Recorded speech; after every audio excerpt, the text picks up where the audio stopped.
Okay, here we are at lesson 4 at the CVS Crash Course.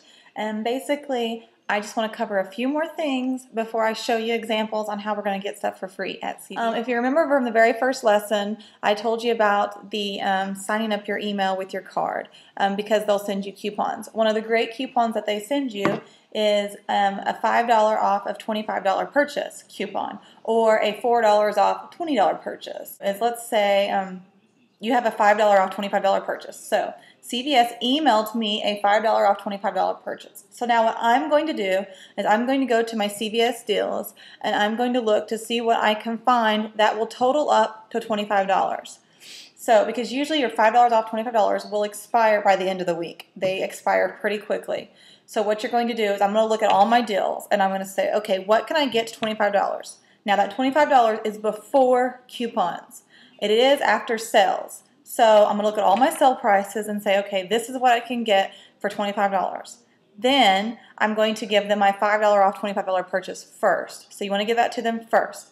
Then I will give them all my manufacturer coupons to get that total down as low as possible. So let's say originally you would have paid $10 after all your coupons and extra care bucks for a $25 purchase. But now because you have a $5 off, that total is now going to drop to $5. So as you can see, you can easily turn some free items into money makers, or you could turn an okay deal into a really good deal. So those coupons are really important. But what you need to know about them is you use them before your manufacturer coupons. CVS knows this and they are fine with it. You hand that to them first. Then you're going to hand over your coupons. What you also need to know is that $25 purchase or that $20 purchase, you need to use, that is before coupons. So just remember that in your head when you're doing your calculations. You also will have to be totaled up over that $25 before tax. So it is before coupons and before tax. So remember that. Basically, let's say we have a situation where we have a deal where if you spend $20 on a certain set of products, you're going to get $10 back in extra care bucks. And I try to help you out with this on my deals with what I call deal ideas. So there's scenarios that you could do. So what you're going to do is you're going to pick out the items that you can get the closest to $20.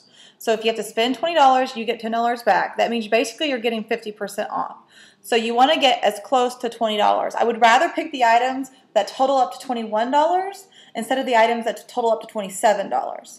You want to get as close to $20 as you can. Then once you get to the $20, you want to try to find as many coupons that you can legally, of course, that you can use against those items to get that $20 down to as low as possible. So now instead of it being a spend $20 and get $10 extra care bucks, you may be able to get your total down to, let's say, $15. So now you spent $15 and you're going to get $10 extra care bucks. Okay, now I want to give you an example of the spend $20, get $10. I have a rain check here for a deal the other day. I think it was like 2 weeks ago, and they were out. So I got a rain check for it, and the deal was on the Airwick Freshmatic kits. You spend $20, you get $10. Well, you could pick from an arrangement of it, but I picked the Airwick because you got the best deal, and I could get them for free. So basically, they're on sale for $6 each. And I want to get 4 of them, so my total is now over $20. So 6 times 4, that means they're $24 each. So that seems like a pretty good deal. You spend $24, I'm going to get $10 back. But now I can use my manufacturer coupons. I have 4 coupons that were $4 off.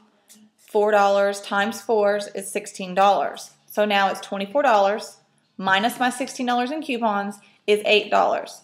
So I'm spending $8, but then I'm going to get back $10 in extra care bucks. So that means that these were free. These are going to be free for me. I'm only going to pay tax because I got $8 and I'm getting $10 back. So technically, it's a $2 moneymaker.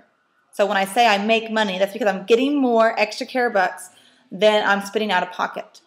So that's how you can tell if it's a good deal. So now that I know this is a good deal, and I'm going to the store, and they're going to tell you your total is, $8 or $9. I'm going to say, what's my subtotal? And they're going to say it's $8. So then I'm going to go to my envelope and use my extra care bucks to get that total as close to 0 as I can. So that way I'm only paying tax. Now what would be really nice is if I had like a $4 off $20 purchase.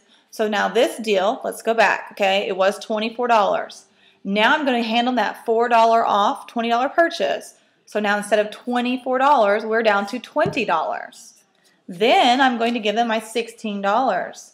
So now I've knocked this down to $4.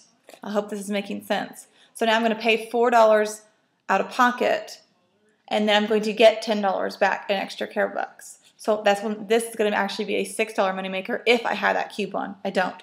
But if I did, that could make this a really good deal. So now you can see how those $5 off coupons and those $4 off coupons can make a pretty good deal really good. So, the order that you hand over your items is critical at CVS. If you have a rain check, you want to give them your rain check and your rain check items first. This just keeps your cashier happy. Then you're going to hand over your $5 off 25 or your $4 off 25. So that's the second thing. You hand over your dollar off a dollar coupons, the ones that you get in your email or the ones that might print out at the little coupon machine. You give those next. Then you hand over your manufacturer coupons. After that, you hand over your CVS coupons if you might have any. Then you're going to ask for your subtotal. So after you've given all your coupons, you ask for your subtotal. Then you give over your extra care bucks to get as close to zero, so that way you're only paying tax. You'll get your receipt, and then you will have your extra care bucks printed out to go towards your next transaction, to go towards your next purchase.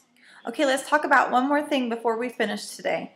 I want to explain to people, because a lot of people don't understand this, that it's not about the extra care bucks that you spend and that you use at your trip that makes your shopping trip a good deal. It's about the extra care bucks that you get.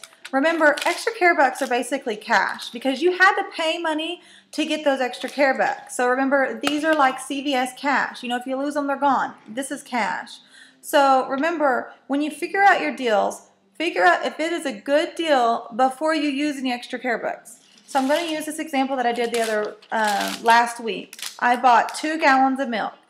The deal was they're $2.99 each, and then you get $1 back. So technically, eventually, it's $1.99 a gallon, which is actually a pretty good deal. So I bought 2 gallons. It's $2.99. I used $4 extra care bucks, and my total was $2.15 after tax. So what a lot of people are saying that I've noticed on Coupon Closet, they're saying, oh, wow, you got 2 gallons of milk for $2.15. Or they'll say, okay, you got 2 gallons of milk for $2.15, and then you got $2 in extra care bucks back, so you got milk for free, which isn't true because remember, I spent $4 in extra care bucks. So in my mind, this is what I say, and hopefully this is going to make your life easier. You're going to take your extra care bucks that you spent. So I spent $4. Then you're going to take your total. I spent $2. So 4 plus 2 is 6. Then you're going to subtract the extra care bucks at the end of your receipt. So I got $2 back. So now I'm going to do 6 minus 2 is 4. So basically I'm paying $4 for 2 gallons of milk, which is very, very good. So that's how you're going to figure out if it was a good deal. So, you know, I've seen a lot of people and even other bloggers who will say, look at all this stuff I got for free. And they'll have, you know, maybe they paid like $10 out of pocket and they got $10 extra care bucks. So in their head, they're saying they got it all for free. But in fact, if you look at their shopping trip, they actually spent like $20 in extra care bucks. So that's not free at all. Because if you do the math, 20 plus the $10 they spent is $30 minus the $10 that they got back. So that's 20 plus the $10 is 30 minus the $10 I got back. They actually spent $20. So that's what you need to look at to see if you're doing a good deal. What I always make sure is I just check, okay, is this a good deal before I ever give them anything? You know, before I give them any extra care bucks. Because remember, the extra care bucks that you use is not what's important. It's the extra care bucks that you get back is what tells you if it's a good deal. Okay, I hope that I'm making this make sense to you. Okay, that is it for today. But what we're doing next, and we're almost done with the CVS Crash Course, is I'm going to give you examples. I have several nice examples, some that I've personally done, and then just a few general examples of how you're going to get stuff for free and how you're going to make money at CVS. So I will see you at the next lesson.